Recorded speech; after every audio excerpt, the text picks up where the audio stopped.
Məni izləyən hər kəsə Allahın salamı olsun. Bu günləri mən sizlərlə 200 qram yağlı qoyun ətindən bir yekə qazan, kəfsiz, su qatmadan necə ləzzətli bir yarpaq dolması hazırlayıramsa, onu paylaşacağım. İnşallah ki, bəyənərsiniz. Əvvəlcə 200 qram yağlı qoyun ətini qaba əlavə edirəm. Üzərindən 1 dolu stəkan yumru düyü əlavə edirəm. Üzərindən 5 ədəd soğanı xırda-xırda doğrayıb əlavə edirəm. 2 dəstə keşniş, 2 dəstə şüyüd, 1 dəstə də nanə əlavə edirəm və dolmaya 5 xörək qaşığı qatıq, 3 xörək qaşığı isə ərinmiş kərəyağı əlavə edirəm. Qatıq dolmanı çox ləzzətli eləyir. Duz əlavə edirəm, quru nanə əlavə edirəm, istiot və sarıkök əlavə edib yaxşı-yaxşı qatışdırıram içliyim.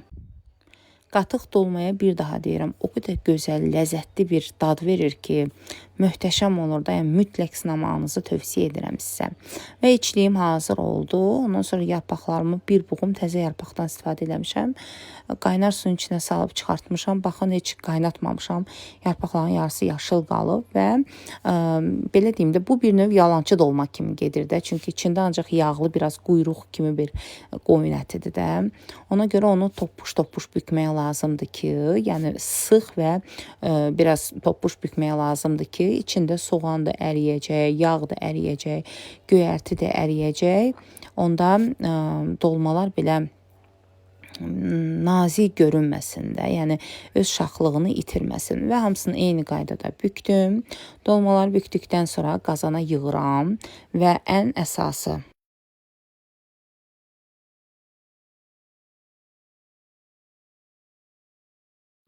dolmanın yarpağı hansı rəngdədirsə, o rəngdə də olmasını istəyirsinizsə, dolmanın üzərini boşqabla yox, məhz tənək yarpağı ilə, yəni tənəklə örtmək lazımdır. Yəni hər tərəfini ki, dolmanın içinə par, o qazan qapağına o yığışan par tökülməsin və hamısı o yarpağın üzərinə töküldükdə dolmanın rəngi də necə, hansı yarpağı yəni yığmısınızsa o rəngdə də qalacaq. Qazan qapağını bağlayıram və orta atəşdə düz 35-40 dəqiqə ərzində bişirirəm və bu da nəticəm. Nə su əlavə elədim, nə sonda yağ əlavə elədim. Möhtəşəm bir dolma ərsəyə gəldi. Heç bir kəfi falan çıxmadı. Kəfinin çıxmamağının bir səbəbi də odur ki, mən dolmanın içiliyini hazırladıqda soğanı da, göyərti də, əti də mütləq aş üstündə saxlayıram ki, suyu tam süzülsün. Bu mənim bir növ yalançı dolmamdır.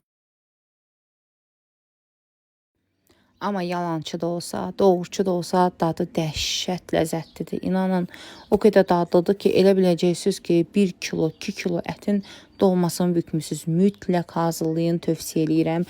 Heç yeyən, heç kəs deməz ki, bu dolmanın tərkibində ət 200 qramdır, düyü 1 stəkandır. Göz haqqınızı halal edin, sağ olun, salamatla qalın.